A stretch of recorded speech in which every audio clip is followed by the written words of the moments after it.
পৃথিবীতে সবচাইতে শ্রেষ্ঠতম দোয়ার স্থান হলো মা বাবা। ওই মা বাবা যদি হাত পাতে আরশ পর্যন্ত পৌঁছে যায়, ওই মা বাবা যদি বদদুয়া করে, পৃথিবীর সব তীর সব টার্গেট মিস হতে পারে, কিন্তু মা বাবার বদদুয়া কখনো মিস হয় না, কখনো মিস হয় না।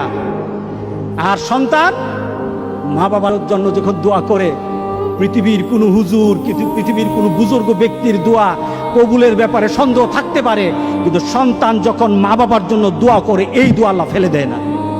সুবহানাল্লাহ। কারণ মা বাবার এই দোয়াটা শিখিয়ে দিয়েছেন আল্লাহ সুবহানাহু ওয়া তাআলা, রব্বির হামহুমা কামা রব্বায়ানি সগীরা।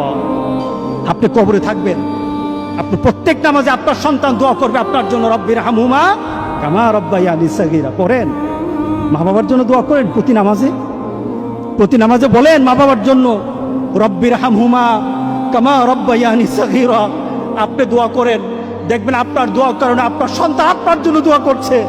আপনাকে আল্লাহ যেন এমন সুযোগ করে দেয়, এমন কুলাঙ্গার সন্তান যেন আমাদের সন্তানগুলো আল্লাহ না বানায়। সবাই বলেন আল্লাহুম্মা আমিন।